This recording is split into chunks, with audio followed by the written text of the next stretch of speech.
Hey, Kelly. So I wanted to just reply real quick to the questions that you're raising here in the second forum in week five.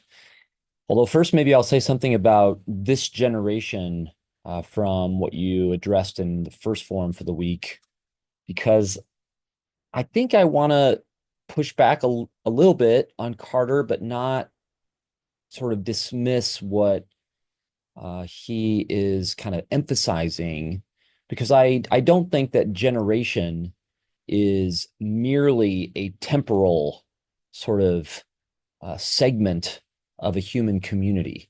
It does have, it seems to me, connotations of kind of moral quality or social conditions or something like that.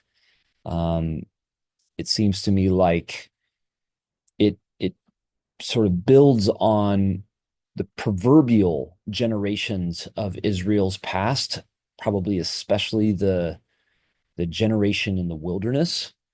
Um, and so, you can see that when you talk about this generation in the Exodus, you're not talking simply about, you know, uh, people that were young adults who lived out their days and were succeeded by the next generation of young adults over the course of the 40 years in the wilderness. You're also talking about a sort of development of the people of Israel that had certain features to it and is remembered in certain ways. In this case, as a kind of cautionary tale where there's a lot of learning that subsequent generations are to gain from that wilderness generation. But as you can tell, I do think that there is a temporal uh, kind of ingredient in what a generation is, this generation when Jesus is um, forecasting a coming judgment. And if we don't sort of maintain that ingredient, then it seems to me like there are all kinds of places in Matthew where we just can't make sense of the use of the term.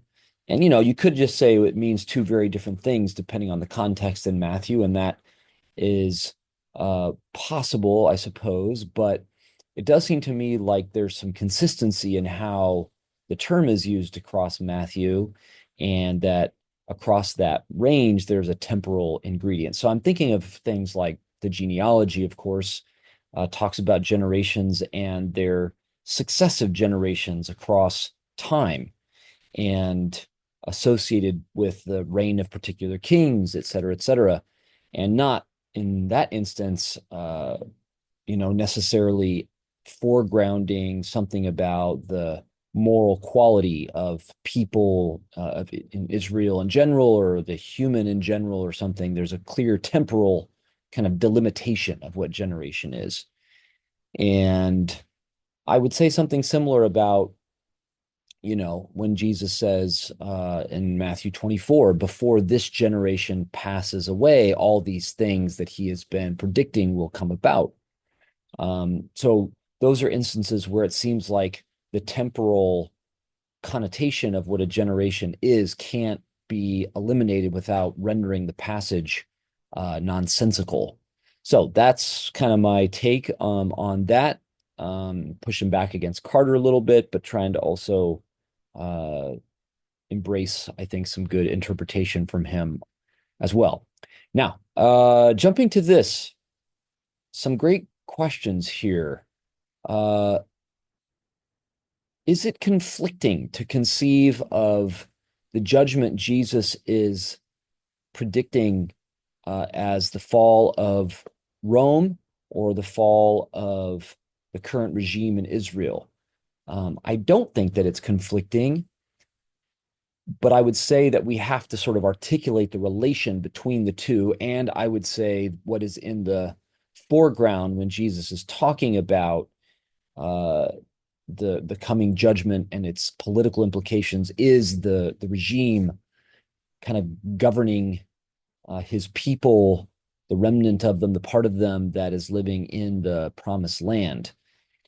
So to articulate that relation, we have to remember that Rome is involved in the Jerusalem regime, the government over Jesus's generation in the land is a government that is colluding in various ways with the Roman Empire, even as it's also trying to retain for itself a certain measure of self-determination.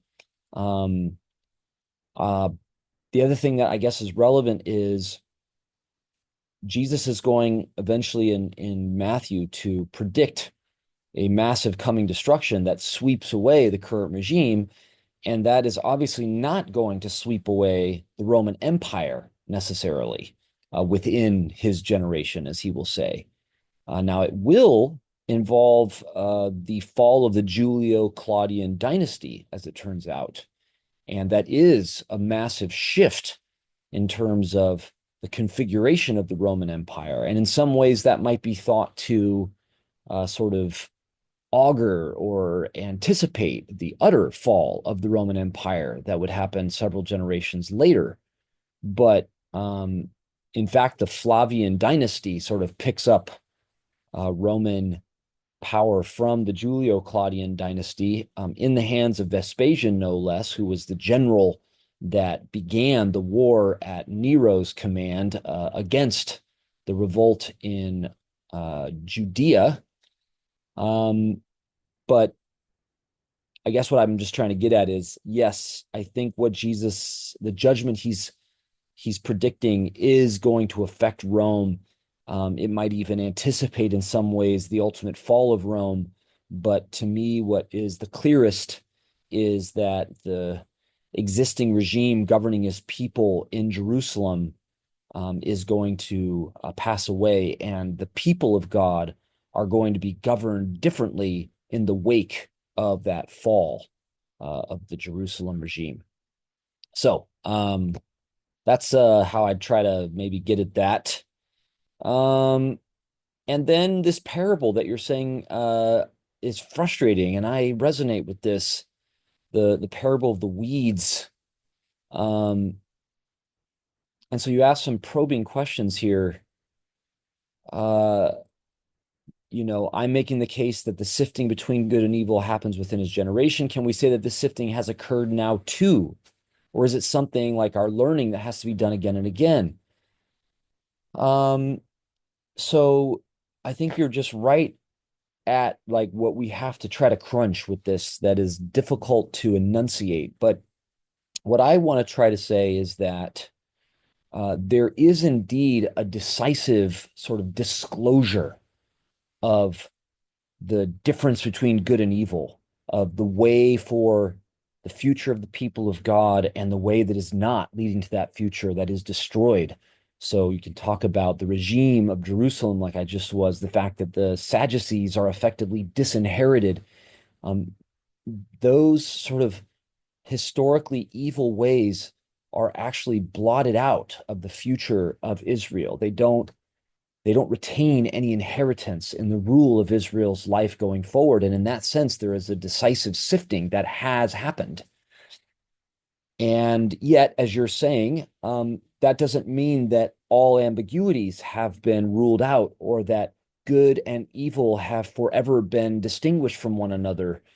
Instead, I would say that what it does is give power revelation to people who inherit the memory of that sifting to live faithfully in their own generation, to live with hope without caving to despair or cynicism, but to live knowing that they have to now make judgments, be involved, learn, as you're saying, by the light of the sifting that has taken place and has become clear by the time of their generation. And so I do think in our generation, we are facing a whole variety of frustrating ambiguities or maybe a longing for a sifting to take place that has not taken place yet. And we don't want to pretend that it has. But I would say our ability to even see what needs to be sifted in our generation is itself a function of what we have inherited, of the sifting that has taken place. We can see certain things now and maybe even anticipate where they're going because of what God has done through the generations of the people of God to bring us to this place with the kind of vision that we have. That doesn't mean that it's a sort of steady story of progress. I don't think that's the case, but I do think that we can always look back sort of over our shoulder as the people of God and see that God has accomplished certain things, and that revelation is indeed illuminating as well as inspiring for us in our present. So I want to avoid the specter that I hear kind of lurking in your worry that this is sort of forever suspended. There's this kind of infinite eschatological reserve where we never actually get to any sifting because it's all, postponed. I don't think we want to cave to that, because I think we have to be able to see that the way we have come to be that we are, the way that our places and communities and world are today, has been possible only because of sifting that has taken place. And then we want to learn from that, from the decisiveness of God's self-disclosure coming to our generation, how to navigate the ambiguities that are ours now to face. But not to pretend that we're just sort of spinning our wheels, and kind of repeating the same thing over and over again, because I don't think that is what's happening. So I like the closing question here, that we might be grateful that the sifting takes a long time, because it means that we have a chance at mercy. And I think that's sort of the right kind of sensibility. I think we want to long for justice, for an end to suffering, for an end to oppression of people that especially are hurting. And we want to avoid allowing that longing to become self-righteous, so that it just becomes a kind of anticipation of something we already know and already are possessors of. The bad guys are going to get theirs and the good guys are going to get theirs, kind of thing. I think that is something that this gospel is teaching us to resist. And so in that sense, we're always praying for justice with this kind of clinging to the need for ongoing mercy, even for ourselves, even for those who are perpetrators, this kind of thing. So hope that helps some, but some great work as always here in week 5. Sorry I won't see you, I don't think, in a Zoom group this week, but thanks for your good work, and hope to see you in week 6.